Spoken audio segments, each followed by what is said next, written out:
Muy bien, muchas gracias. Quisiera comenzar pues agradeciendo a los presentes por acompañarme esta noche después de un relativamente largo lapsus en el cual no había tenido oportunidad de estar aquí y compartirles pues nuevas líneas de investigación y lo que he estado haciendo prácticamente durante el último año.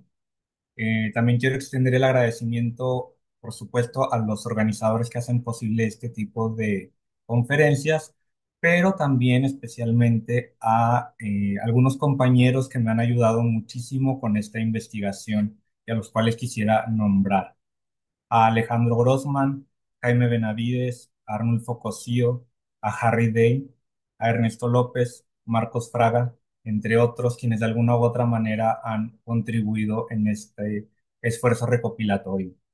La conferencia, como pueden ver aquí en esta diapositiva, se titula La sucesión tarifaria en el México del siglo XX. En los antecedentes me voy a tener que ir mucho más atrás del siglo XX, pero el foco, digamos, el objeto de estudio principal sí es el siglo XX. Y ahorita van a ver por qué es que me concentré en lo que podemos categorizar como historia postal moderna. ¿Cuáles fueron los motivos? Precisamente aquí está redactado. Pues bueno, curiosamente cuando yo empecé en la filatelia y que empecé a, digamos, conocer un poco más de lo que es la historia postal, las tarifas me parecían el aspecto más aburrido.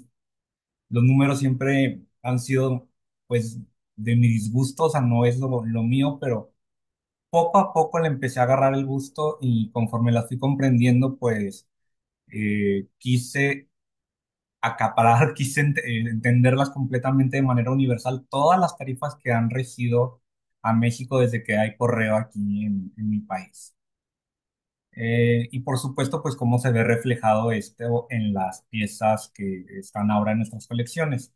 Recordarán ustedes que es un esfuerzo que ya había realizado previamente, obviamente guardando las dimensiones y perspectivas con el Meichin. Pues bueno, ya lo quise traer a mi país, a mi contexto inmediato, y este es el resultado de ello. Yo empecé a notar, por ejemplo, con Alejandro Grossman y su magnífica colección de la Catedral de Puebla, que él hablaba de la tarifa 26, de la tarifa 27, 28, etcétera, etcétera. Entonces yo dije, pues bueno, ¿cuándo se empezó a asignar ese numerito a las tarifas? Y obviamente yo en primera instancia pensé un poco inocentemente que la primera tarifa pues iba a ser la de 1856 conforme se adoptó el franqueo previo aquí en México. Y este es un error que probablemente no sea yo el único que lo tenga, porque a menudo escuchamos que se habla de primera tarifa y segunda tarifa en 1856. Sin embargo, esas no son ni la primera ni la segunda tarifa en la seriación del siglo XX. Fue ahí donde empecé a ver yo pues incongruencias y huecos en esa numeración de las tarifas, y dije, pues bueno, ¿cuándo empezó la cuenta y cuándo terminó? Porque si uno consulta actualmente las tarifas de nuestro país, bueno, de mi país y de varios de los presentes, ya no está asignándoseles ese numerito. Entonces, pues bueno, vamos a ver dónde empieza la historia y dónde termina. Para terminar de demarcar este estudio, pues bueno, obviamente son solamente tarifas postales de México. He tomado como muestra representativa porque obviamente conforme fueron pasando los años, las tarifas se hicieron larguísimas, cada vez más complejas. Ahorita ya empezaron otra vez como a decrecer, pero en su cúspide, digamos a mitad del siglo XX, pues estamos hablando que eran folletos de entre 20 y 30 páginas y no es que más. Y por ello, pues dije, voy a escoger lo más sencillo que es, pues el primer porte que viene siempre, que es el de la carta sencilla o el envío cerrado, que eventualmente se clasificó como primera clase en servicio interior. Más quiero aquí aclarar que desde 1881 aproximadamente, ahorita andaré un poco más en ello, está homologada la tarifa del servicio interior con de Estados Unidos, siempre y cuando sea terrestre, eventualmente también el aéreo. Entonces, por lo tanto, ahorita que ya estemos ilustrando estas tarifas, pues van a ver que hay ocasiones en las que tuve que meter ejemplares que iban a Estados Unidos, porque curiosamente en mi experiencia comprando este tipo de material, a veces son más comunes las piezas circuladas a Estados Unidos que las circuladas aquí dentro de México. Entonces, el enfoque que le vamos a dar es la evolución de esa tipificación de la carta sencilla, que es lo que nos implica cómo estaba enunciado en estos tarifarios como los que pueden ver aquí. Vamos a tratar de muy rápidamente dar unos antecedentes cubriendo, como pueden ustedes ver, es muy ambicioso, de 1766 a 1915. A primera instancia parece que es algo sumamente ambicioso. Sin embargo, durante ese amplio centenario, prolongadísimo periodo, los cambios fueron muy pocos, ujú, relativamente muy estable en cuanto a cómo se tipificaba y se manejaba, se clasificaba la correspondencia. Y lo que va a hacer el análisis ya ilustrado, es decir, incluyendo piezas, va a estar concentrado entre 1915 y 1995. Y ya desde aquí con eso se pueden ustedes dar una idea de cuándo es que empezó esa numeración y cuándo es que terminó. Aquí ilustrando esta diapositiva tenemos algunas de las tarifas más antiguas que se conocen de mi país, en México, el reglamento de 1766, poco después de que fuera absorbido el correo mayor y se convirtiera en la Real Renta de Correo. La tarifa que se estableció para el servicio a Bacalar, un pequeño pueblito en lo que hoy es en día Quintana Roo, y la tarifa de las provincias internas de Oriente que localicé yo hace un par de años en el Archivo General de la Nación. Ok, comencemos. Voy a estar ilustrando cada uno de estos cambios de los capítulos con imágenes, pues, relativamente de la época, ¿verdad? Obviamente aquí estamos hablando de algo porfiriano, de cómo era el transporte, la indumentaria de los carteros, etcétera, etcétera.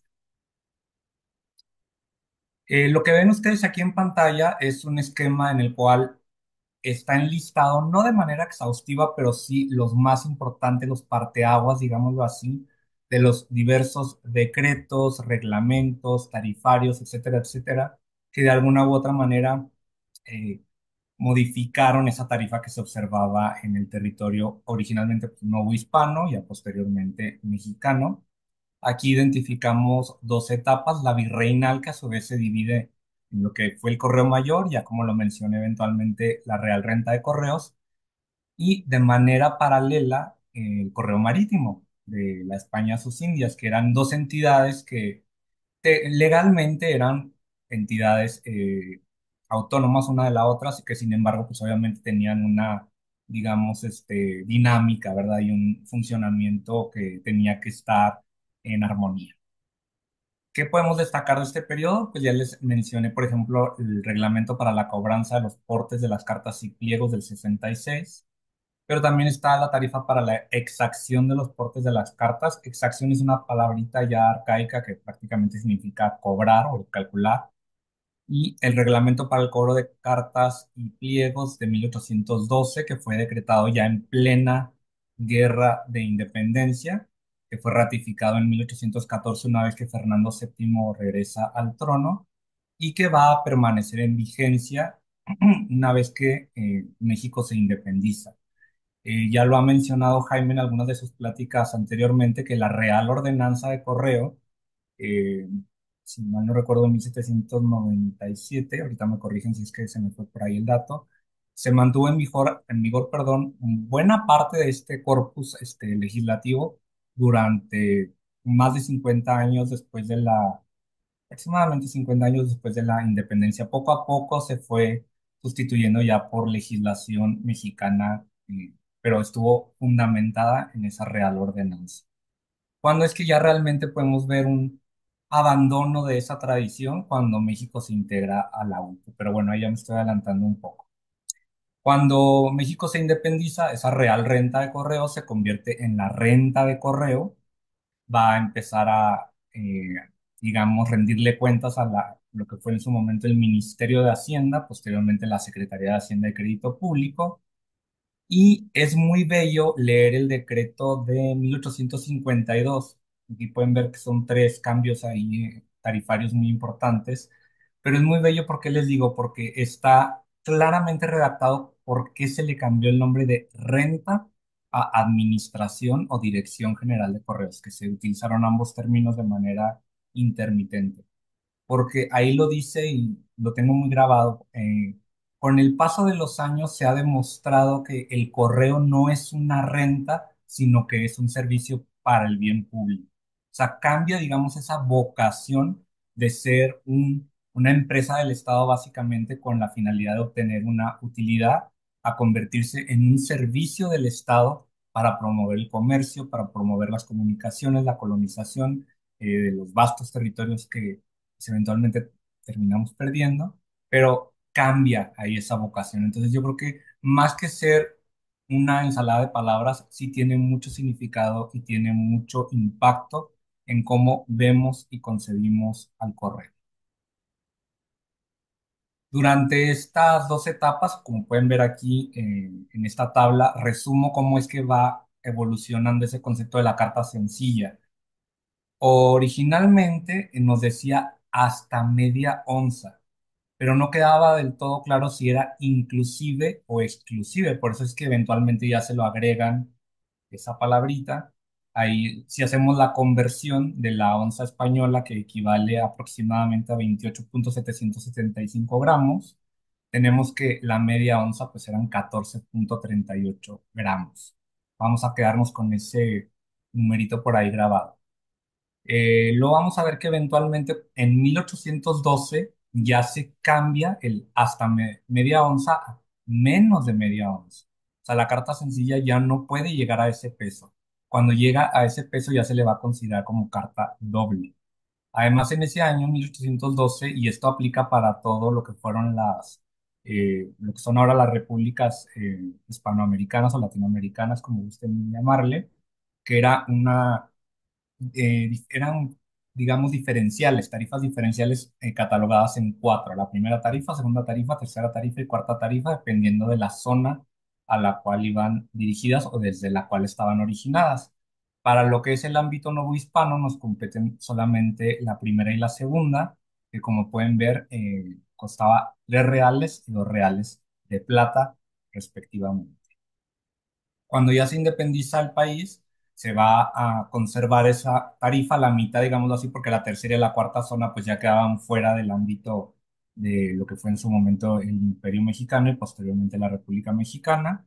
Y vamos a tener una tarifa para la zona central, el núcleo, digámoslo así, de la República, que va a costar 2 reales por la carta sencilla de un cuarto de onza. Fíjense ustedes ahí otra vez, todavía lo contraen un poco más.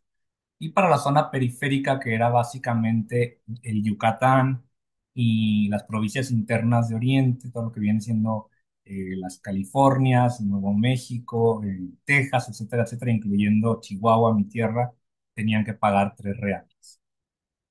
Pero esto se va a abolir en 1832, se va a homologar la tarifa a todo nivel de la República hasta 1842, que durante el mandato de Santana, en el arreglo sobre la renta de correos, todavía ahí se le denomina renta, vamos a tener nuevamente una diferencial de 4 tarifas que va a tomar como base no solamente el peso de la carta, sino también la distancia que ésta va a recorrer. Como pueden ver, tenemos estas categorías de 1 a 15 leguas, de 16 a 100, de 101 a 200 y de más de 201. De hecho, en la redacción dice de 201 hasta los límites de donde puede llegar el correo dentro de la República.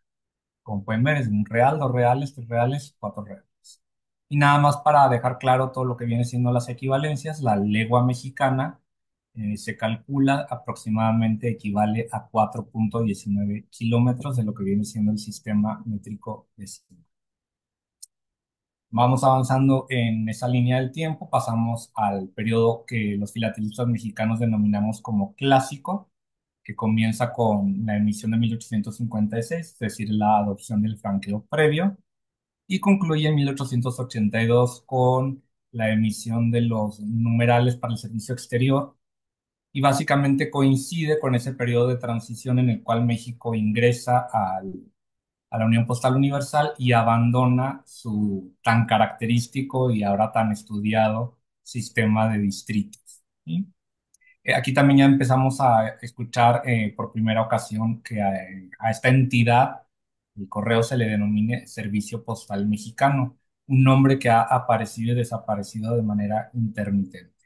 Y también aquí en este periodo incluimos una anomalía que fue el efímero imperio de Maximiliano, en el cual esa Administración General de Correos de la República Mexicana fue brevemente rebautizada como del Imperio Mexicano, que ojo, es muy interesante porque ambas entidades coexistieron, porque como ustedes saben, Maximiliano, su régimen nunca logró controlar al 100% el territorio mexicano. Aquí podemos ver los decretos que son más importantes, la que establece en toda la República el franqueo previo al 21 de febrero, esa es la que determinó la primera tarifa, ¿sí? En junio ya se estipula la segunda tarifa, resulta que ahí la diferencia que ahorita vamos a estudiar pues no daba, ¿verdad? O sea, verdaderamente hubiera llevado a la quiebra del correo. Y es ahí donde yo empecé a identificar eso de primera tarifa, segunda tarifa, pero nadie le llama, hasta donde he visto, tercera tarifa a la que se adoptó en 1864, ya durante la regencia del Imperio de Maximiliano. En el 67, cuando Juárez retoma la Ciudad de México y viene la época de la República restaurada, etcétera, etcétera, pues uno de los cambios, una de las novedades que trajo Maximiliano y que van a perdurar fue la decimalización de la moneda. Por fin se va a abandonar el antiguo real, de herencia española, y se va a adoptar el peso de a 100 centavos. Y a partir de entonces, la República Mexicana, tal y como se había quedado estipulado, como mencioné, por el régimen del emperador, va a empezar a calcular sus tarifas, sus portes, con base a centavos. En la época del Porfiriato, podemos, sin lugar a dudas, mencionar que fue, pienso yo, la cúspide del correo. O sea, fue cuando más utilizado fue, cuando más utilidades logró obtener, cuando más servicios se inauguraron. Para muestra un botón, fue en esta época que se construyó el magnífico edificio que hoy en día conocemos como la Quinta de Correos, que sin lugar a dudas nos habla de esa opulencia que alcanzó el correo y que lamentablemente pues hoy está lejísimos, ¿no? De eso. O sea, ya lo que queda hoy en día es una sombra de lo que fue. De las innovaciones legislativas, el derecho postal, el corpus del derecho postal de este periodo destaca el Código Postal de los Estados Unidos Mexicanos. No estamos hablando del Código Postal en el sentido moderno de la palabra, sino que estamos hablando de una codificación de todos los servicios, prácticas, clasificación de correspondencias, tarifas, administración de las oficinas, etcétera, etcétera. Todo va estipulado ahí. Y ahí en ese código postal también algo muy importante que se va a integrar va a ser ya la clasificación de primera, segunda, tercera, cuarta y quinta clase en las correspondencias. Ustedes pueden ver ahí que hubo algunos cambios en 1886, en 95. Por ejemplo, hay una de las cosas que muy rara vez se llegaron a ver en la historia de México es que hubo reducción de las tarifas. O sea, estamos acostumbrados a que cada vez que hay cambio de tarifas, pues los precios aumentan, ¿no? Pues podemos hablar prácticamente solamente de dos ocasiones en las cuales bajaron. Una de ellas, la primera, fue aquí, precisamente en el Porfiriato. Y aquí tenemos la tabla resumen de cómo es que se va evolucionando la carta sencilla. Como pueden ver, todavía sigue eso de que no llegue a media onza. El cambio que les decía de la primera a la segunda tarifa, la distancia se redujo de 1 a 30 leguas para la primera tarifa a solamente de 1 a 16. ¿Ok? Otro aspecto súper importante aquí, pues como pueden ver, la de 1864 es la primera que ya viene en centavos, a pesar de que en ese momento las estampillas que estaban circulando, las águilas imperiales, todavía venían denominadas en reales, por lo cual se tuvo que establecer una tabla de equivalencias. La ratificación republicana, como podemos ver, hubo ahí una reducción, más que reducción, fue un ajuste en esa equivalencia precisamente del antiguo real a el peso de 100 centavos. Y aquí tenemos el salto en 1884, que también es consecuencia directa de nuestra integración a la Unión Postal Universal, de adoptar como parte de ese proceso de estandarización, el sistema métrico decimal. Entonces, es el abandono de la onza y ahora tenemos que se pagan 10 centavos por cada 15 gramos o fracción de metal. ¿Ok? Si recuerdan ustedes, la equivalencia que les mencioné hace un momento era de 14,775, entonces básicamente fue redondear las decimales y se queda en 15 gramos. ¿Ok?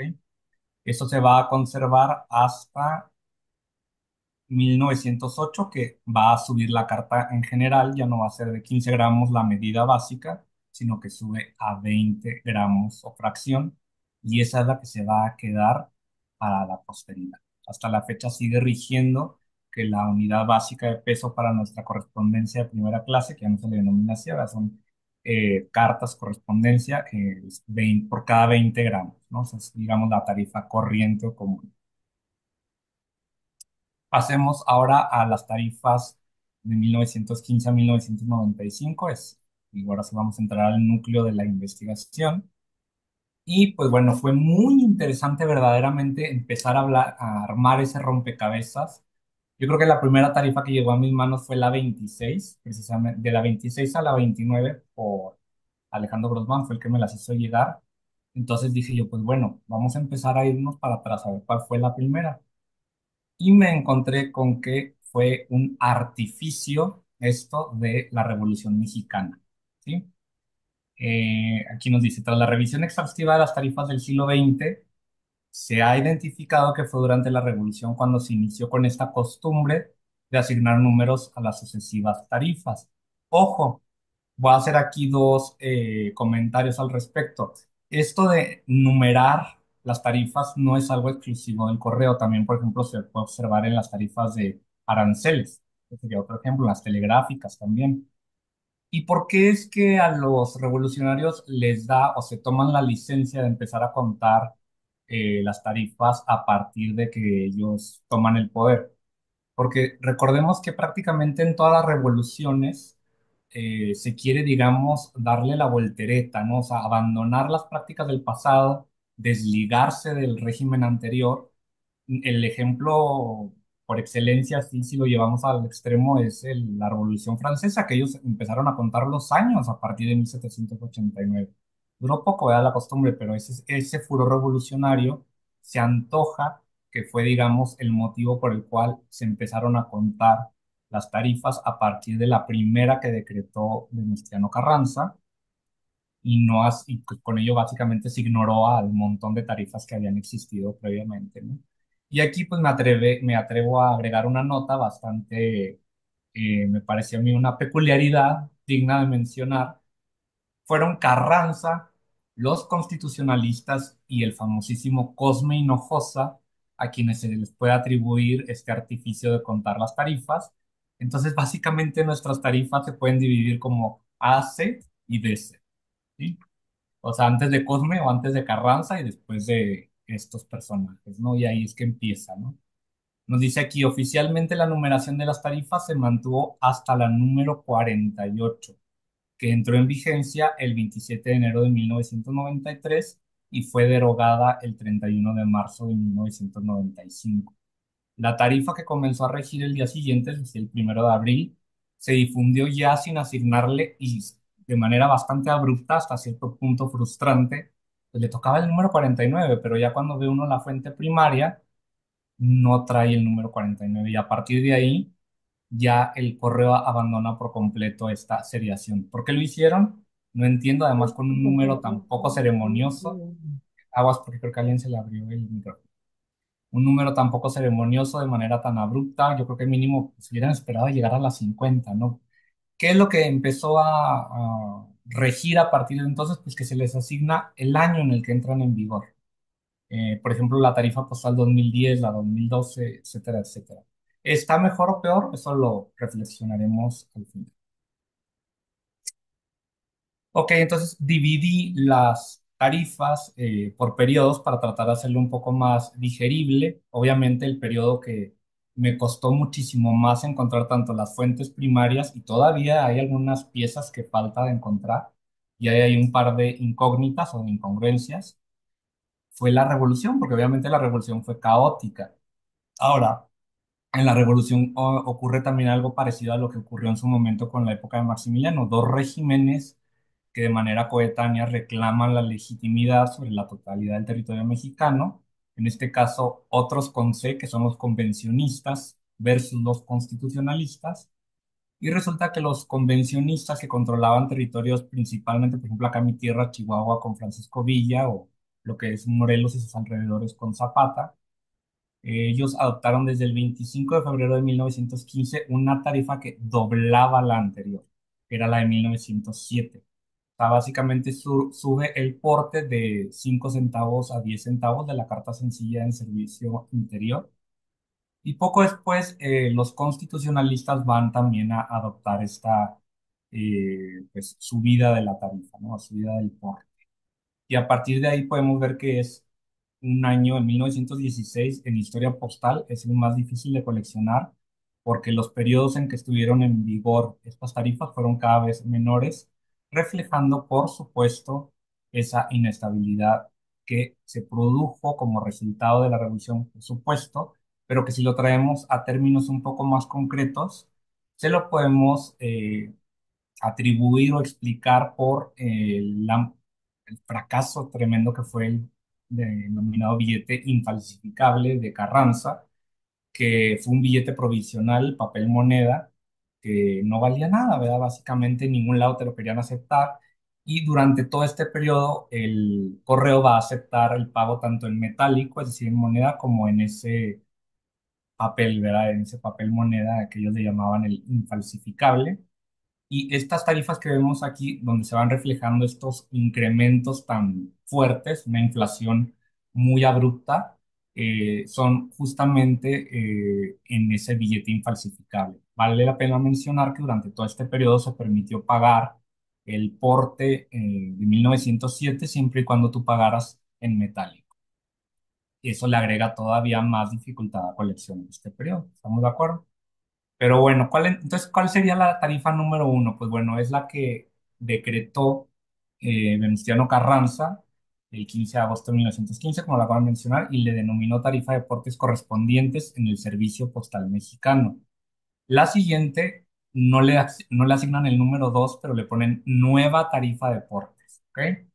Pero resulta que ya para el número 3 por fin me encuentro con ese numerito que estaba buscando y el día que lo encontré, pues obviamente me emocioné mucho porque encontré, digamos que el santo grial de lo que era esta investigación. Y a partir de entonces vemos la número 4 la número 5 pero ahí es donde viene la primera anomalía. En fuentes filatélicas y en el libro de Cosme Hinojosa se habla de que el 2 de diciembre la inflación había llegado a tal punto que durante ese día, por menos de 24 horas, de hecho, por menos de 12 se cobraron 5 pesos por la carta de hasta 20 gramos. No sé si sea por lo efímero que estuvo en vigor, que no he encontrado ningún documento, ninguna fuente primaria que lo eh, acredito, que lo respalde. De hecho, tampoco no he encontrado piezas con ese porte. Sin embargo, está reportado en la literatura filatélica desde hace mucho.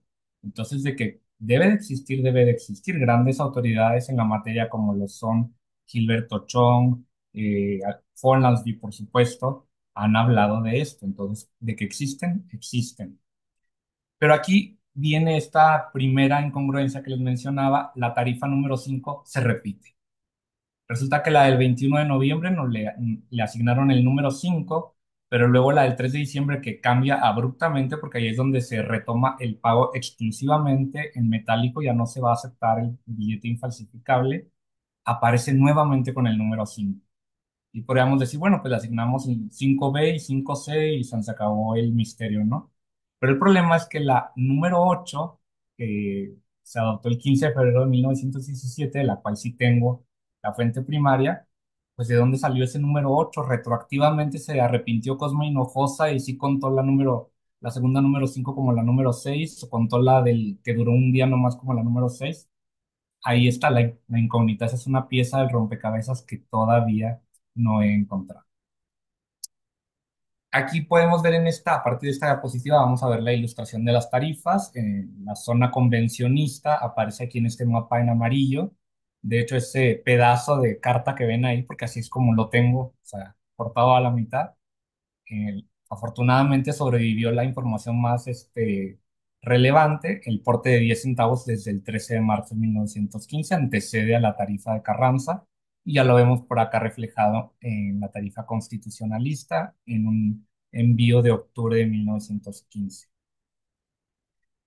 Una de las principales fuentes que también me ayudaron a enriquecer muchísimo esta investigación fueron las hemerográficas.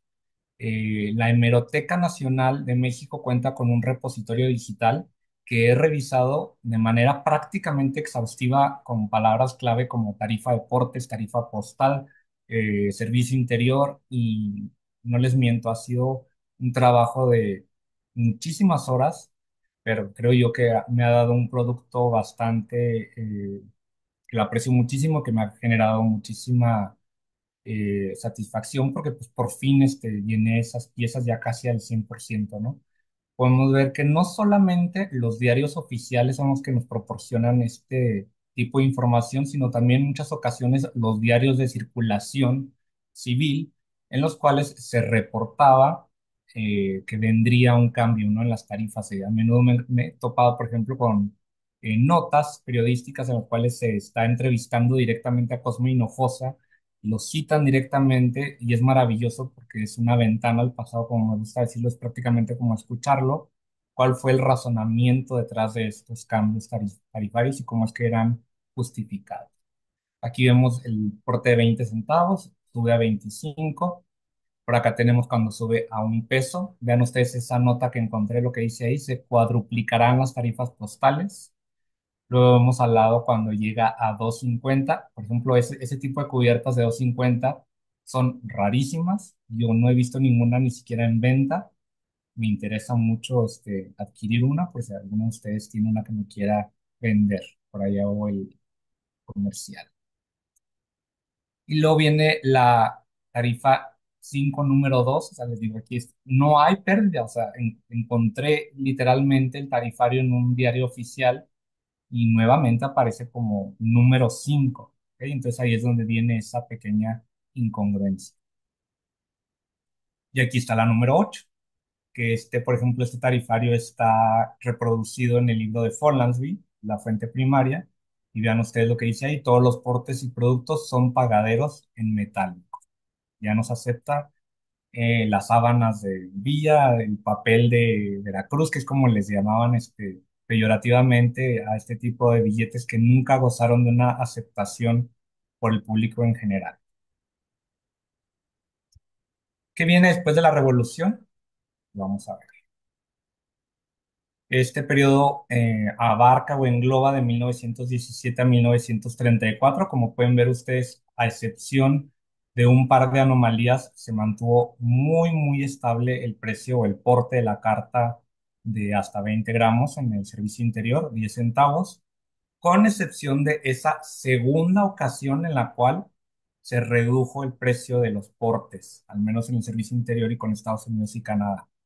En la número 13, que entró en vigor, perdón, el 1 de enero del 27, se redujo de 10 centavos a 8 centavos. Pero como pueden ver, ese experimento duró poco más del año y se echaron para atrás, ¿verdad? Se dieron cuenta que pues, no resultaba sostenible a un porte pues tan bajo, ¿no?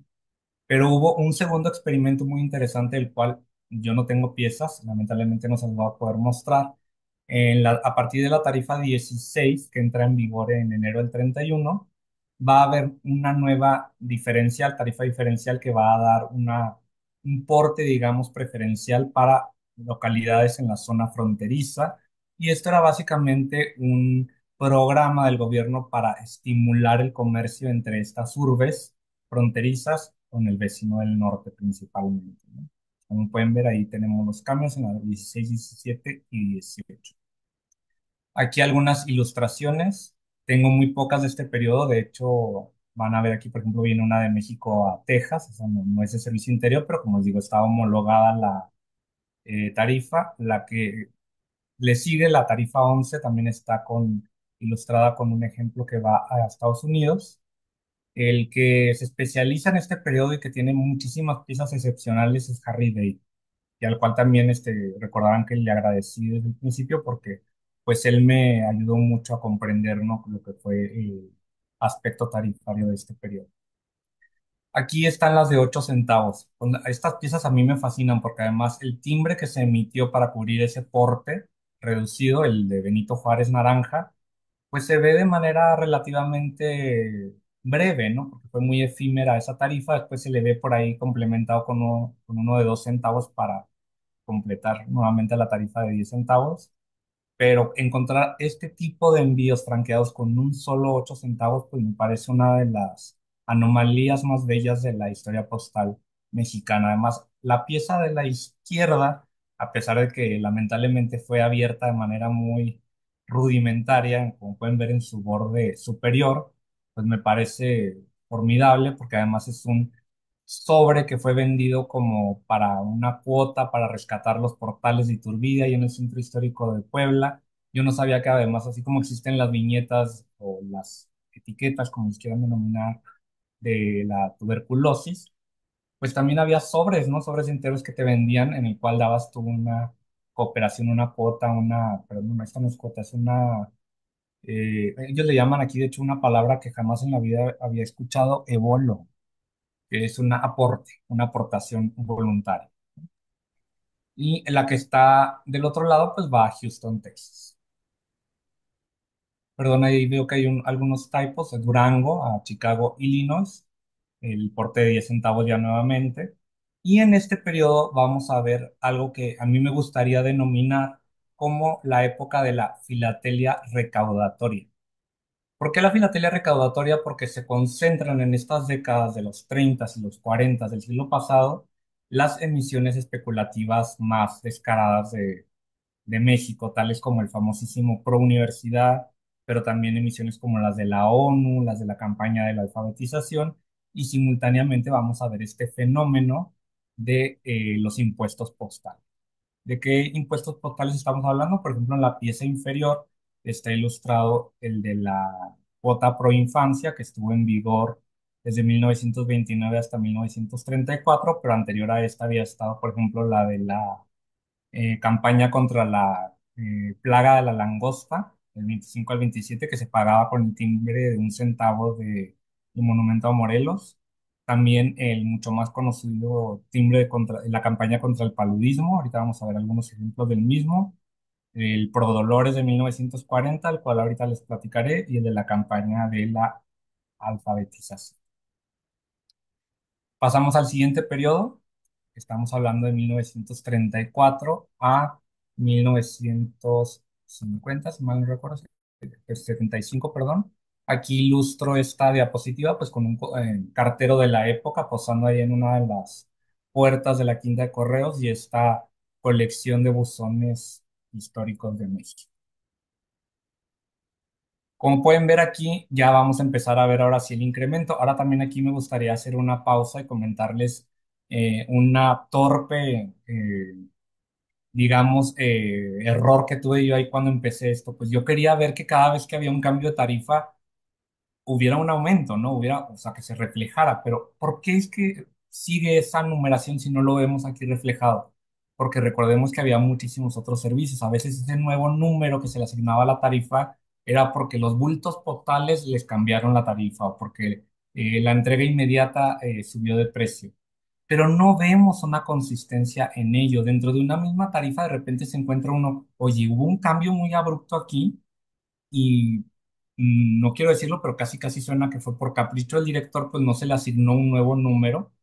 Entonces nosotros tenemos que de manera, pues sí, artificiosa asignarle un 25A, un 25B, etcétera, etcétera, para poder distinguirlas. ¿Ok?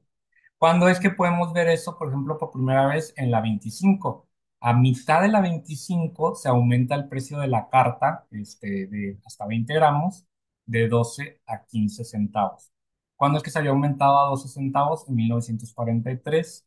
Y a partir de entonces es que ahora sí vamos a empezar a observar un incremento prácticamente en cada una de las tarifas, con excepción de la 29 a la 33. Me parece, ahorita lo revisamos, pero viene cada vez que hay un cambio de tarifa, creciendo y creciendo y creciendo, sobre todo en la época inflacionaria de la década de los 80, que muchos de ustedes conocen perfectamente porque coincide, afortunadamente, si algo bueno podemos encontrar de ese periodo que económicamente fue tan devastador para las familias mexicanas, pues que en el legado de la historia postal nos dejaron piezas bellísimas por México Expo. La tarifa 19 la ilustro aquí con el porte de 10 centavos de la emisión del 34, la Cruz de Palenque. Es el mismo porte, pero cubierto con tres sellos de la misma emisión, suma 10 centavos, igualmente. Vean ustedes, aquí traigo ejemplos de lo que viene siendo la campaña del paludismo, el timbre de paludismo que está ahí en la tarifa 21. Cabe mencionar algo muy importante. Aquí sí que existe una diferencia entre los envíos domésticos o del servicio interior con los del servicio a Estados Unidos o a cualquier otro país. ¿Por qué? Porque este impuesto postal solamente aplicaba para envíos domésticos. Se puede encontrar uno de repente con cubiertas o cartas que van dirigidas a Estados Unidos, en las cuales también va el timbre del paludismo, pero eso fue de manera voluntaria. No estaba estipulado que fuera de carácter obligatorio. En el caso de los domésticos sí que era obligatorio, por eso es que se le llama impuesto postal. El que vemos acá en el lado derecho de la pantalla, por ejemplo, que trae un timbre Pro Dolores.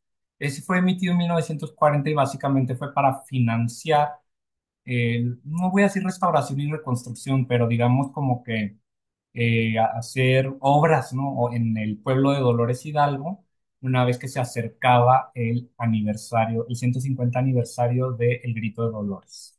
Fue básicamente para financiarlo. Entonces, como pueden ver ustedes, es clarísimo que se utilizaba, pues no voy a decir a la filatelia, pero sí a los sellos postales como un medio recaudatorio. Estas cubiertas ambas van dirigidas a lugares en Estados Unidos. Ahí se puede ver el brinquito de cómo se cubría esa nueva tarifa de 12 centavos antes de que se emitiera el sello postal como tal.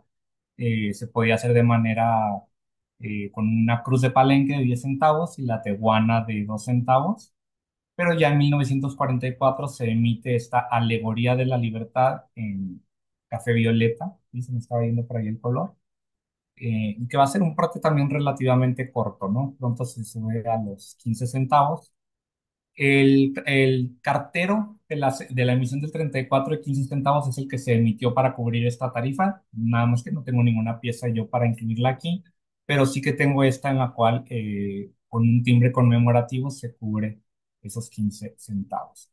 Y aquí les reproduzco una página del diario oficial de la Federación en el cual justamente se avisa, ¿no? Se da noticia al público que las cartas, todo envío cerrado y toda correspondencia actual y personal, ya sea que circule en envoltura abierta o cerrada, por cada 20 gramos o fracción en el servicio interior, pagará 15 centavos.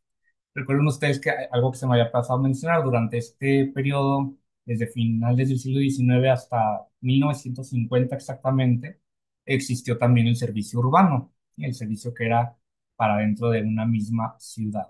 No es el que estamos nosotros cubriendo aquí el día de hoy.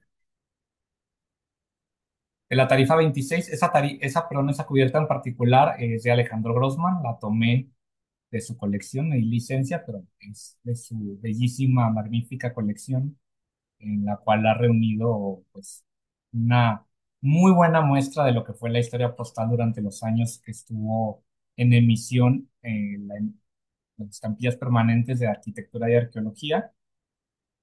En la tarifa 27 ya vamos a dar otro brinquito, sube a 30 centavos. Ahí nuevamente tengo un error de dedo ahí, con la danza de los moros.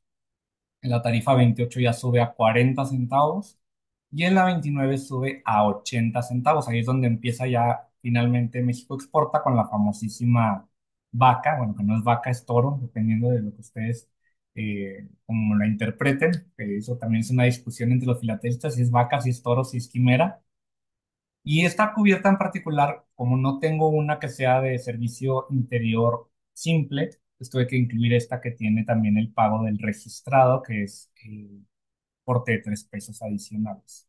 Otra singularidad o otra peculiaridad que tiene la tarifa 29 es que por primera vez se homologó el porte de la carta con el de la tarjeta postal. Entonces nos encontramos con tarjetas postales de este periodo que tienen el mismo porte.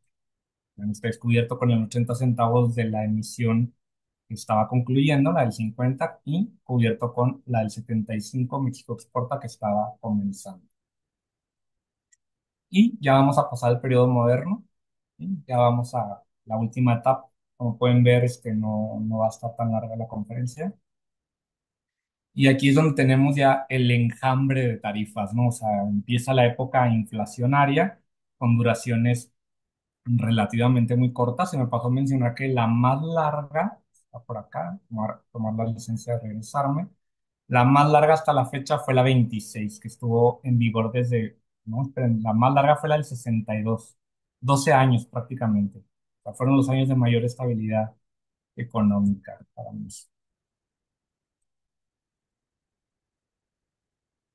Como pueden ver aquí, está lo que les mencionaba de la 30 a la 32. Se mantuvo ese precio de 80 centavos, que ya no ilustraré más, precisamente por lo mismo. Pero a partir de entonces viene el brincotote. O sea, imagínense ustedes, pasa de 80 centavos en la tarifa 32 a 6 pesos en la 33, 9 pesos en la 34. Y vean ustedes cómo van los brincos: 12, 14, 22, 26, 40 pesos, 50 pesos en el 86. Y pues como les decía, las cubiertas de esta época son muy llamativas porque pues están franqueadas con México se exporta, que memoria también aquí me va a dar un momento para rendir memoria a Rafael Davidson, el diseñador de esta serie, que nos dejó este legado maravilloso y que recientemente pasó a mejor vida. ¿Ok? Como pueden ver, estos franqueos tan coloridos y en los cuales a veces nos podemos encontrar cartas que hasta cierto punto me recuerdan a las de la época de la hiperinflación alemana, tapizadas de sellos postales. No incluí de ese tipo de ejemplos porque por lo general ese tipo de cartas pues, son las que llevaban pagado un sobrepeso o a lo mejor llevaban pagado un servicio como registrado o acuse de recibo. Van a haber muchas de Hermosillo porque curiosamente mi principal proveedor de historia postal de este periodo es de Hermosillo, ¿no? Entonces hay muchas que van originadas de Hermosillo o que van destinadas ahí. Aquí vemos el porte de 14 pesos, el de 22 pesos, luego tenemos el de 25, luego ya subimos al de 40 pesos, este ya es el de 50 pesos. Vean ustedes esas combinaciones de los colores que les menciono, o sea, se ven muy bonitas en las cubiertas. Y me consta que son muy gustadas no solamente a nivel nacional, sino que internacionalmente han generado mucho interés. A partir de la 41, vean ustedes, tenemos ahí, esa es la última, la otra pieza del rompecabezas que todavía no termino de solucionar, que es la tarifa 41A, reportada por algunos filatelistas, y que yo recuerdo perfectamente que el día que fui a retratar todas estas tarifas a la biblioteca postal, porque todo esto lo hice en físico. Si la memoria no me falla, sí vi una tarifa que estaba modificada a mano, traía anotaciones a mano, pero yo en ese momento por la prisa que tenía no le di la importancia, como que en automático asumí que era la anterior y estaban ajustando la que seguía, pero se me hace que ahí está esa piecita del rompecabezas que me falta encontrar, que ahorita la vamos a ver reflejada en una cubierta que recientemente además vale la pena que les cuente la anécdota de cómo escribí con ella. Tenemos ya ahí el brinco a 150, 300, 450 y básicamente la cúspide, o sea, de la inflación llega en el 91 con 1.300 pesos por carta de hasta 20 gramos. Y aquí si nos vamos con la finta, pues parece que aquí nos hicieron exactamente lo mismo que ocurrió con el infalsificable en 1900, a finales de 1916. Baja de 1.300 a 1,30. Pues nos recordemos que es cuando le quitan los tres ceros al viejo peso, que entra en vigor el nuevo peso y se maquilla esa inflación, ¿no? Que a final de cuentas no se va a detener ahí, sino que vamos a seguir viendo que crece, pero ya eso queda fuera de la investigación que les estoy presentando el día de hoy, pero seguramente las estaré cubriendo en alguna futura plática. Ahí está la cubierta que les menciono, la tarifa 41A. Recientemente unos amigos míos se mudaron, rentaron un departamento y yo veía que tenían muchas cajas, o sea, como de tiliches. Yo les decía, ahí ha de haber cartas, ahí ha de haber cartas, déjenme revisar. Hasta que un día los convencí y efectivamente me encontré con tres cartas. No fueron muchas, pero cada una de ellas me emocionó muchísimo y una de ellas fue esta que trae un corte de 200 pesos.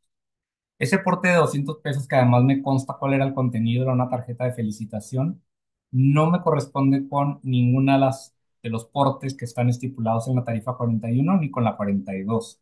Sé que es muy común encontrar en esta época cubiertas mal franqueadas o que traen un sobrepago o un subpago, pero aquí sí me topé con el, digamos, antecedente de que se ha asumido que probablemente lo que se adoptó en esta tarifa provisional fue que el sobrepeso se calculara con base a duplicarlo, ¿no? O sea, que la base fuera 100 pesos, y hiciera entre 20 y 40 gramos, iba a ser el doble, ¿no?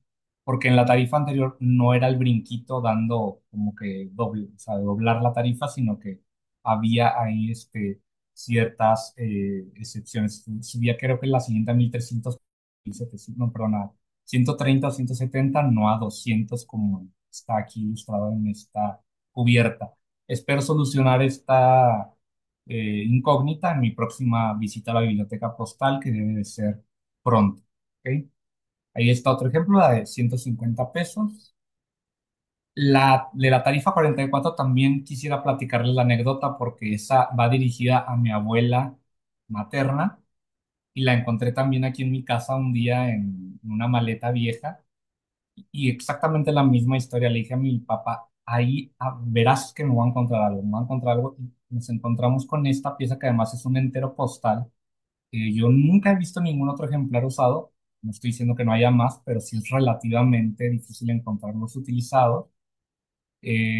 Va dirigido a mi abuela, y además va dirigido a mi dirección actual, o sea, a la casa, su casa, donde estoy actualmente residiendo. Entonces, para mí es doblemente un tesoro, porque di con una tarifa, pues, relativamente escasa, que va dirigida a mi abuela, entonces tiene, pues, el valor también sentimental. Quería incluir algunos franqueos mecánicos también, para ilustrar la tarifa 46. Lo estoy haciendo con con esta cubierta, como pueden ver ustedes, tiene ventana el sobre, pero está cubierto con un franqueo mecánico. Igualmente lo hice con la 47, y vemos 1,300 pesos, y el brinquito en la tarifa 48 con esta cubierta, que es de nuevos pesos, 1,30. Y básicamente con esto, pues termino, concluyo este relato, esta narración de lo que fue ese periplo de las tarifas número 1 a número 48. ¿Ok? Como epílogo, aquí les puse algunas de las portadas que he recogido, que he tratado de rescatar. Obviamente me he dado algo de licencia artística, porque las he coloreado, o sea, les he metido algo de color, pero he tratado de que se mantengan lo más fieles a la original posible.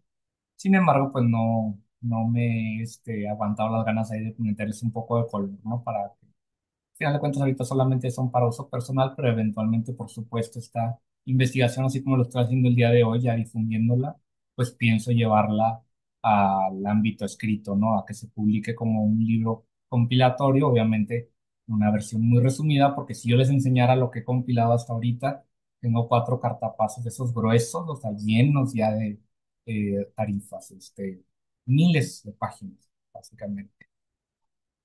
Aquí están reproducidas, por ejemplo, 3 portadas de tarifas ya posteriores a la que les mencioné. Viene la 95, la 97, la del 2010. Ya no se les asigna ese número, ¿no? La seriación concluyó en el número 48. En el 95 se publicaron los nuevos portes del Servicio Postal Mexicano, concluyendo con la seriación iniciada por el gobierno de Carranza. Las tarifas ahora son nombradas por el año de su entrada en vigor o en vigencia. Yo aquí les pregunto, ¿es un acierto o un desacierto? Para quienes nos gusta mucho como que la continuidad, la estabilidad, la prolongación de este tipo de cuentas, pues yo estaría fascinado de que todavía estuviéramos manteniendo esa cuenta. Sin embargo, creo que pragmáticamente resulta más fácil cuando nos ponen el año.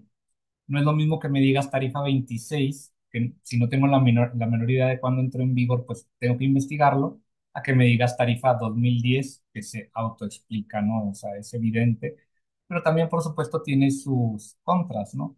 La tarifa 2010, para ciertas partes de lo que actualmente compone el tarifario universal o global, sigue en vigencia, mientras que otros sectores de esa tarifa son tarifa 2012, tarifa 2015. Entonces, si tú revisas el tarifario en vigor, es un Frankenstein, porque ves de repente tarifa 2010, tarifa 2015, tarifa 2020, y si no conocemos todo este preámbulo, pues puede resultar también sumamente confuso.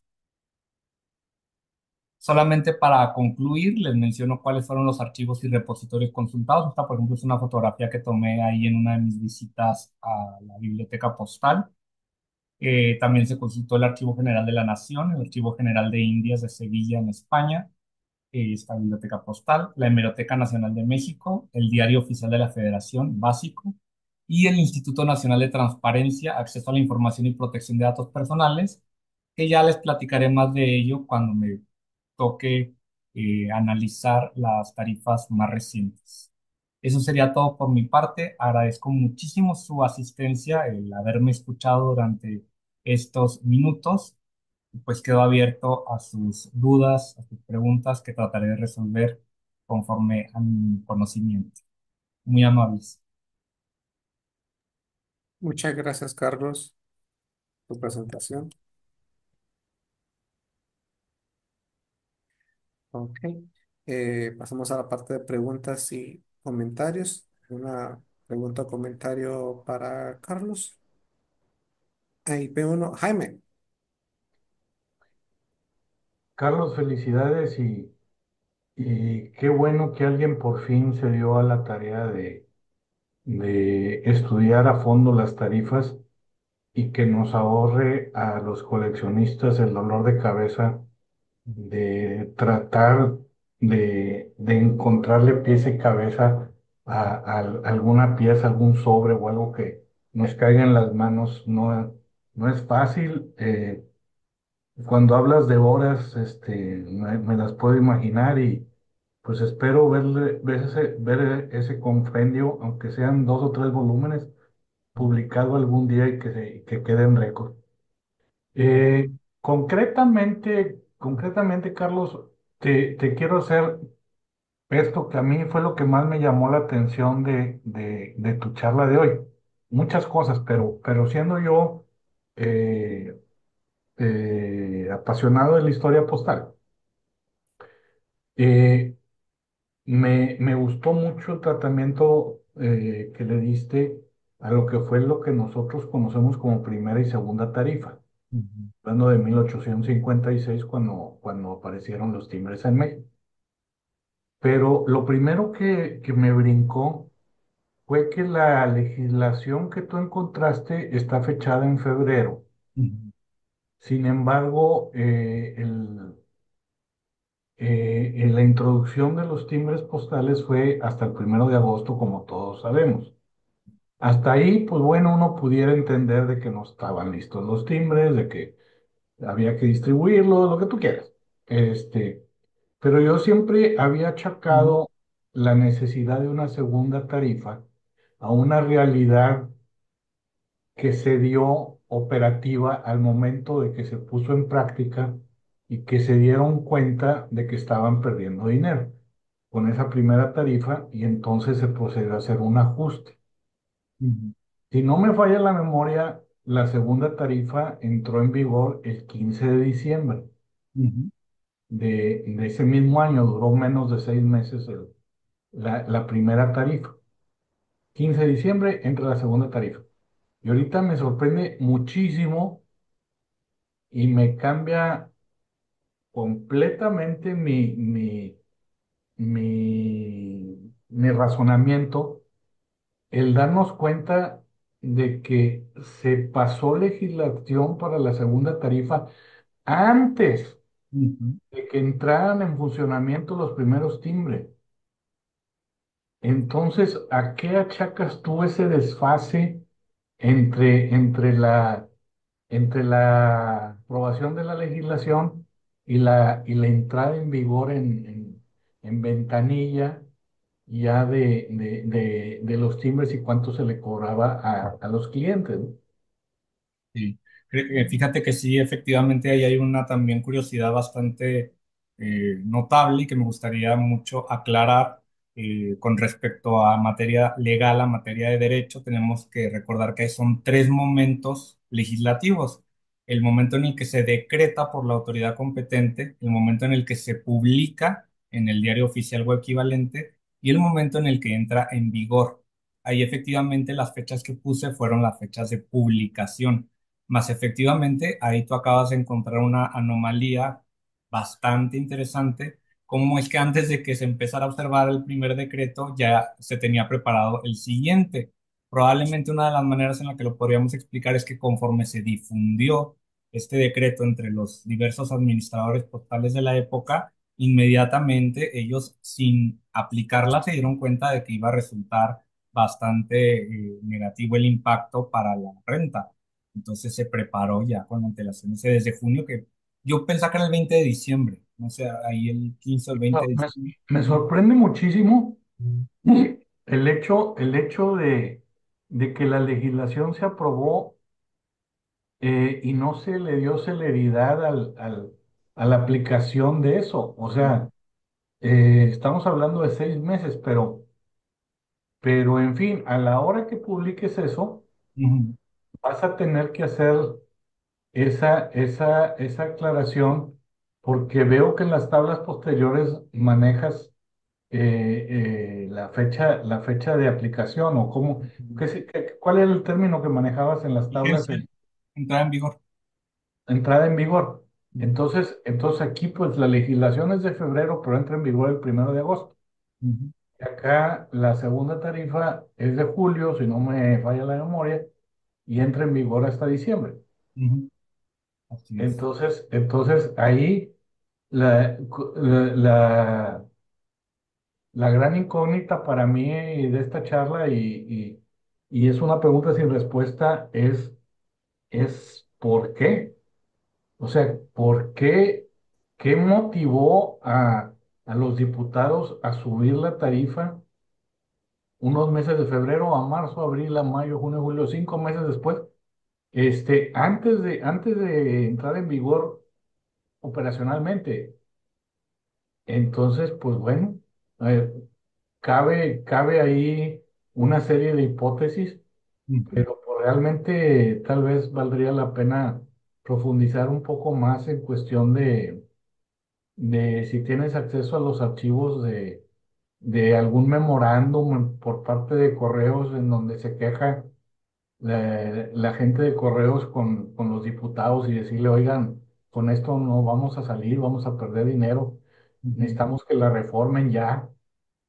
Algo así que documente fuente primaria de por qué el Congreso se abocó a duplicar, porque fue un aumento del 100%. 100%.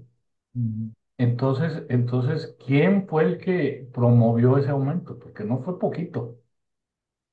Excelente observación y reto aceptado.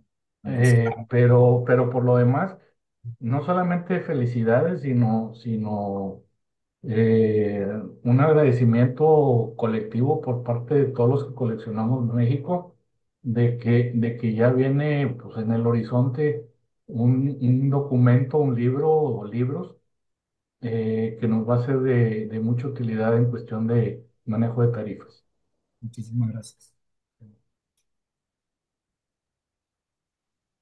Carlos, bueno, Jaime se me adelantó con una de las preguntas que te iba a hacer, pero igual, originalmente estas tarifas las que tú buscaste y nos has compartido el día de hoy, ¿esto dónde aparecía publicado? Para que, digamos, para que el público tuviera conocimiento de ellas en su momento. Contestando con referencia al siglo XX, que fue el marco temporal de la investigación, Ujú, a partir de la número 18, identifico yo que se empieza a publicar una especie de folletos que se imprimían masivamente y que se difundían para el público en general. En cuanto a los empleados postales, se publicaban en el indicador postal, indicador del Servicio Postal Mexicano, que después lo rebautizaron como Boletín del Servicio Postal, etcétera, etcétera. O sea, había tanto canales internos ujú. como canales de difusión para el público y por supuesto también existía los pósters, digámoslo así, que se Sí. tenían que colocar en un lugar visible dentro de la oficina. Pero sí, esos folletos alcanzaron su cenit por ahí de la tarifa 26, les digo, unos bastante gruesos. Ujú, Y posteriormente sí vemos incluso cómo va decreciendo la calidad y el esmero que les ponía, ¿no? Ya después los ve uno como escritos a máquina, ya muy como que a las carreras en la década de los 80. sí. En la década de los 90 ya te los daban como fotocopias. Ujú. así grabada, si bien te iba, y actualmente pues ya el acceso es por internet. Oiga, sí, porque me imagino que aparte de las cartas, digamos, la típica carta ordinaria, está la tarifa de impresos, de paquetes, no sé, eso, aquí, digamos, en el caso de Honduras, que está la carta común Ujú. e impresos y paquetes. Ah, y tarjetas postales. En realidad, son las categorías de correspondencia y el MS, que eso es algo aparte que no usa estampillas, pero todo lo que usa estampillas son los paquetes, sobres y ciertos paquetes. Em, y sí, las tarifas las publican. Hay unas que aquí en Honduras, supongo que en México debe ser similar cuando se cambia, se hace algún cambio, se tiene que publicar en un diario oficial, que este es el del gobierno de aquí. Ujú. Y sobre todo aquí cuando cambió el precio del certificado, apareció un decreto y sale la fecha. Entonces uno sabe que a partir de la publicación de esto, que fue 28 de diciembre del 2011 en el caso de que hubo un cambio tarifario. Pero me llama la atención que en México era por número de la tarifa. No me fijé mucho entre un número y otro de los que nos mostraste, Carlos. ¿Pasaba mucho tiempo? Pues depende de la estabilidad económica del momento. Si estamos hablando de periodos inflacionarios, Ay, no, ahorita ahí tiene, muy galopan bien. esas hasta. Pero si estamos hablando de periodos de estabilidad como fue la época de los 50 y los 60, ahí sí encontramos tarifas que duraron 6 años, que duraron 8 años. Actualmente prácticamente se actualiza cada año. Sin embargo, para este tipo de correspondencia, la del porte corriente de 20, que lo que fueron los 20 gramos, que son 20 gramos todavía, Ujú. desde el 2010 no ha cambiado. Igual con nosotros, no, no ha cambiado. La otra que te iba a preguntar es que si había algún compendio de todas estas tarifas, y por lo que entiendo, no. Pero sí, Precisamente por eso. sí, sería una excelente obra de referencia tener todas. Ya desde las más básicas hasta los servicios extra, que sé que ustedes tenían seguros y otro montón de Y, servicios que ujú.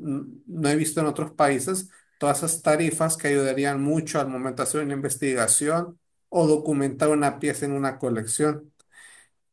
Ujú. Y La intención. sí, sería algo muy interesante, un harto trabajo, pero sería muy interesante que se pudiera compilar todas estas tarifas. Y finalmente, antes de darle la palabra a Fernando, lo de cómo, en lo personal, me gusta más que una tarifa, digamos, diga la fecha, porque uno sabe ahí en qué fecha entró en vigencia, digamos, como esto que esta tarifa entró en vigencia en esta fecha. Las cartas que se Ujú. pusieron un día antes ya se sabía, pagaban menos y al día siguiente ya se sabe por qué, porque está por fecha y eso a la hora, al final, facilita, digamos, el estudio, saber en qué fecha entró una vigencia una tarifa. Yo creo que es mejor por fecha o por año, porque así se pueden documentar mejor las piezas.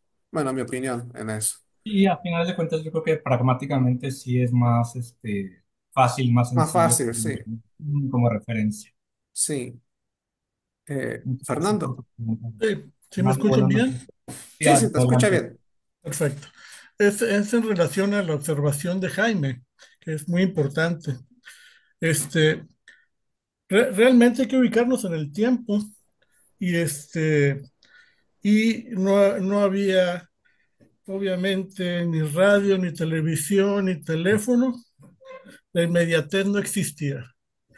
Y luego, desde el punto de vista de transporte físico, se eran carretas, ¿sí? O un sistema de postas con caballos. Ujú. Y entonces el viaje en un país de más de 2.000 kilómetros de lado a lado, o 3.000, 4.000, no es tan sencillo, ¿sí? Entonces, ni tan rápido, considerando que tampoco los caminos eran tan buenos fuera de las zonas de explotación minera y cosas por el estilo. Entonces,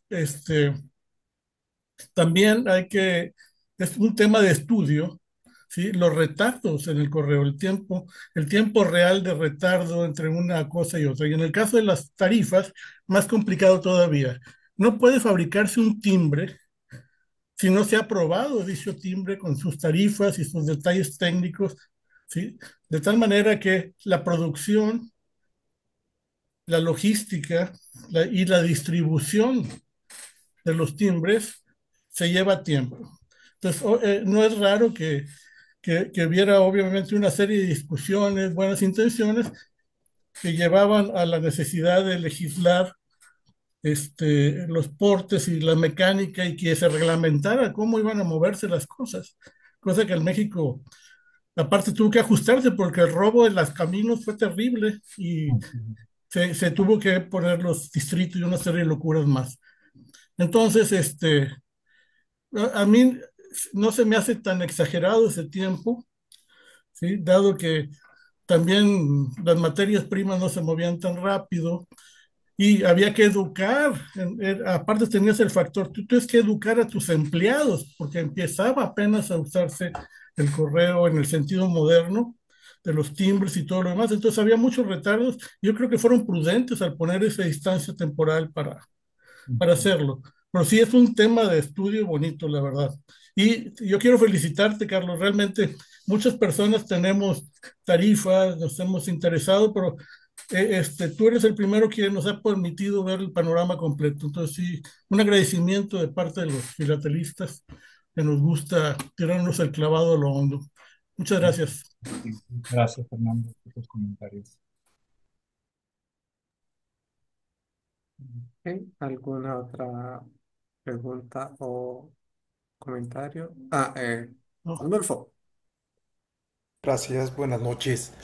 Carlos, pues felicitarte porque este ejercicio que has hecho, si bien en algunos momentos me lo llegaste a compartir y trabajamos en algunos detalles muy específicos, pero el hecho de entrar a las hemerotecas en donde vienen digitalizados los documentos, pero no tienen reconocimiento óptico. Esto es, si tú le pones la palabra, viene la indicación de la fecha y algunos datos muy generales del documento que estás obteniendo, pero no puedes hacer una búsqueda por caracteres o por palabras específicas. Entonces tienes que leer prácticamente todo el documento para saber si viene la información o no. Y pues eso pasa en la gran mayoría de las imágenes capturadas. Posiblemente con inteligencia artificial después se pueda obtener algo más, pero pues mi reconocimiento igual manera a esta gran labor que has hecho, Carlos. Y por otro lado, hacer la sugerencia, ya que has encontrado las fuentes digitales, posiblemente ¿cómo lo podría expresar? Hacer una biblioteca, pero con referencias cruzadas, y no necesariamente que tengas el material impreso, sino que hagas una biblioteca digital, Un repositorio. un repositorio en donde se pueda acceder de manera general y de esa manera, sí, hacer un libro de manera digital, una compilación de manera digital, es una sugerencia simplemente. Excelente. Sí, Muy muy bien. bien. Nuevamente felicidades, Carlos. Muchas gracias. Muchas gracias y nuevamente un reconocimiento por los aportes que me has ayudado. Muchísimas gracias. Al contrario, Carlos, los dos aprendimos mucho en eso. Muy bien. Ok, ¿alguna otra pregunta o comentario? Sana Nvidia no han tenido muchos años de inflación. Empezó en el 80 la inflación, más o menos. Pues sí, tenemos dos prácticamente periodos que se reflejan de inflación en estas tarifas, que es 1916, el Ujú. año del hambre, también se le denomina así, y la década de los 80, que económicamente se le ha denominado la década perdida. Claro. Y me imagino también, Carlos, la otra tarifa cuando ustedes pasaron del peso al nuevo peso, hay que quitar el montón. ¿Cuántos ceros fueron que quitaron? Tres ceros. Tres ceros, sí. Ahí habría que ver con el tema de las tarifas, porque de un día para el otro es muy posible que no todos los correos hubieran sacado las estampillas viejas. Entonces, en una de esas se deben haber mandado unos. Por ejemplo, acá pasó en el 71, cuando cambia de la ley 18.188, eh, eh, andaban los sellos viejos con los sellos nuevos, pero como se reduce mucho la moneda, eran centavos en los 70, pero Ujú. ve unos franqueos así y no podía ser porque si no la carta hubiera dado dos vueltas, dos veces vuelta a la tierra y no alcanzaba la plata. Entonces, o sobraba mucha plata y el remitente y el destinatario había 500 kilómetros de diferencia. Entonces, guarda con ese tipo de cosas porque por ahí sabe pasar que cuando hay valores y cambios, hay correos los que seguían poniendo, sobre todo cuando vos venís de muchos ceros a poquito, Ujú. entonces ahí se saben ver tarifas así, Y te hay puedo que verlo. dar ejemplos muy concretos de cómo es que se puede observar ese fenómeno en la historia postal mexicana. Cuando Los se la fragmentos que transición andan dando monetaria, vueltas. por ejemplo, hubo una revalorización de ciertos timbres de México Exporta que se permitió que circularan con este valor actualizado, pero hasta la fecha me siguen llegando cartas franqueadas con México Exporta que están pagando, en lugar de los 16 pesos que deberían de pagar, 16 centavos. Y circulan y llegan. Eso ya es un fraude postal, evidentemente, pero eso también nos habla del descuido, ¿no? Que hay ahí en cuanto a... Ah, mira, y no me quiero meter en una polémica, pero entiendo que lo que tienen ahí es una vaca. Los cuernos son de una vaca y en la forma que está seccionada la vaca son Ujú, cortes de vaca, no son cortes de toro. ganado, ¿no? Sí. Pero Ujú. obviamente, si quieren que sea toro, aparte si vendes el toro, más vale que sea vivo, porque si lo vendes en trozos al toro, no te van a dar nada. Es más duro generalmente. Sí, Aparte, la forma en efectivamente. que está cortado, le quedaría la parte íntima, digamos. No sé si se ve la frase, Buena que radiación. la estarías perdiendo, digamos, y no sé, el toro me parece que se ofuscaría bastante, ¿me entiendes? Creo que Rafael Davidson sí nos alcanzó a aclarar eso. Jaime, ¿tú te acuerdas qué fue lo que dijo al respecto? Es, es un toro, pero no trae ubre. Eh, No, no, no, porque está pero, pero el fondo del diseño no es tanto si es un toro o es una vaca. Es la exportación de carne. sí, claro, está cortado, punta de espalda, vacío, matambre, está cortado más Ujú. a como fuera la vaca. Y aparte, si lo vende al toro seccionado, es medio como que pierde mucha plata. La ventaja es que tú si hablas de México Exporta y dices vaca o toro, te van a entender los dos. Te van Ujú. a entender los dos. Sí, veo que también salió preimpreso, puede ser, o le rea, En el 100 hay sobres que lo traen de Indísimo. lo traen Ujú. preimpreso. Ah, Sí, formas o sea, estampadas. en máquina franqueadora viene el toro, la No, vaca. no es de máquina franqueadora, son enteros. Ah, son perdón, sí, sí, tienes razón. Correcto. Ok. No miro más manos en altos, Carlos, así que Si no nuevamente. hay, Ah, si perdón. no, si no Está hay Jaime. preguntas, déjenme compartirles Ah, sí, hablando por favor. de inflación. Mira, nomás qué maravilla. Qué bonito. Si Ajá. lo puedes ampliar un poquito más. Ah, qué bonito. Qué maravilla. Esta es la fecha, 1916. 916 no fue la... Fue, La fue, revolución. sí, pero fue cuando posterior a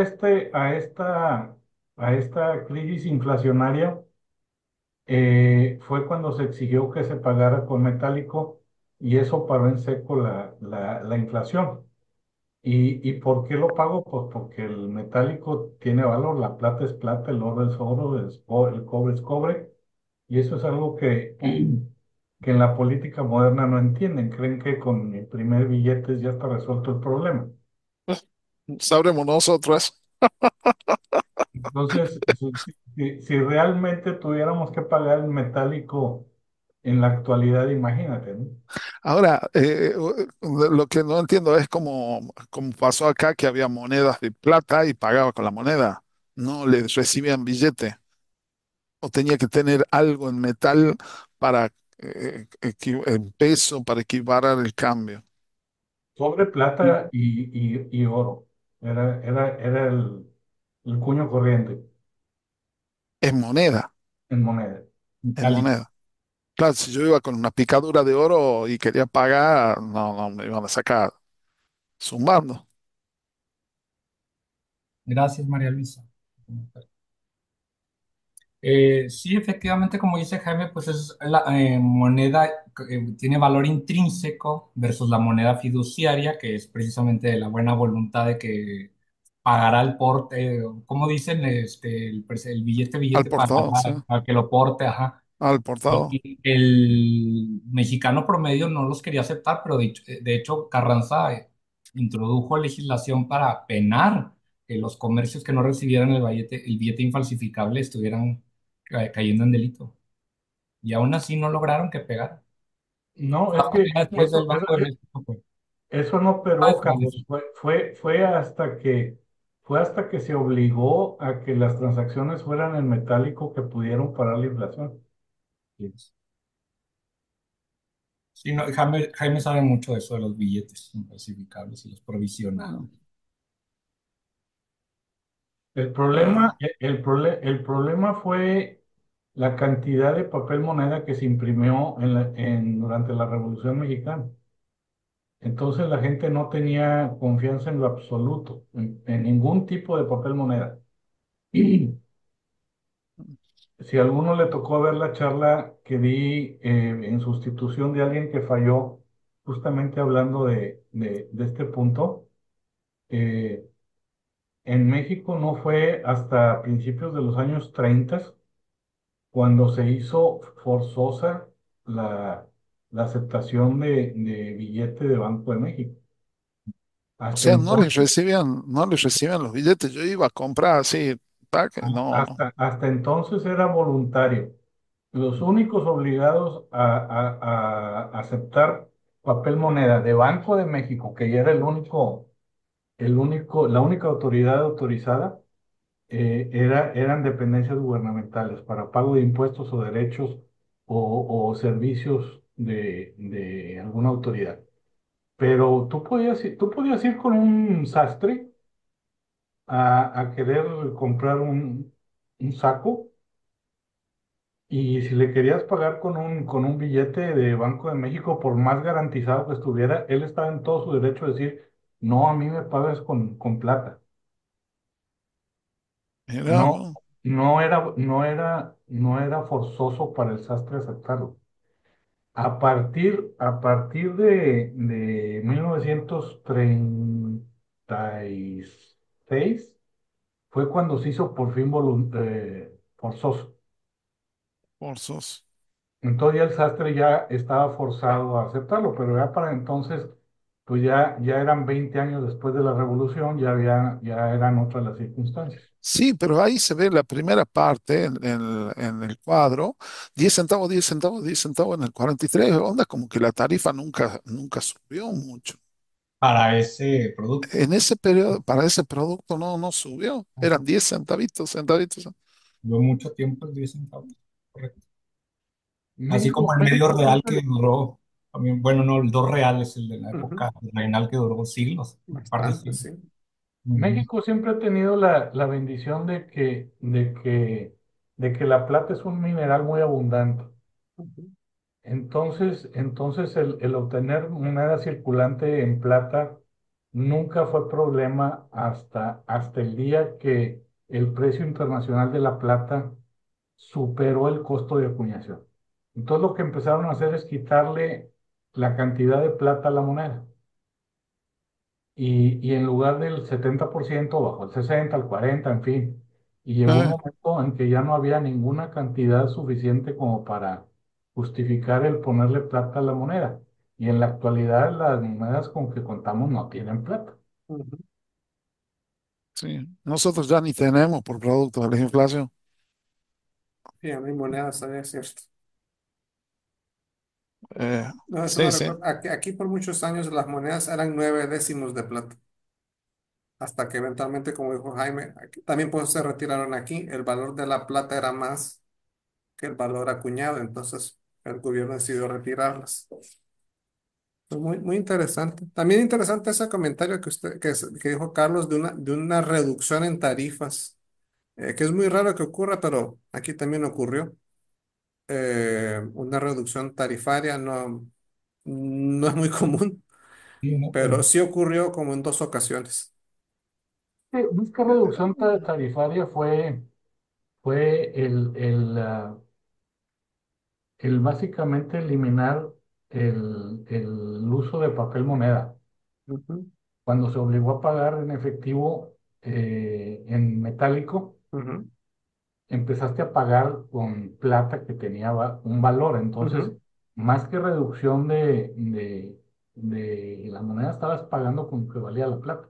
interesante. Ujú. Ah, ya. Gracias. Ok. Mm, No miro manos en alto, así que Carlos, nuevamente felicidades por la charla, muy interesante. No me queda más que agradecerles nuevamente. Muchísimas gracias por sus comentarios y por acompañarme. Entonces a ti y el día de mañana.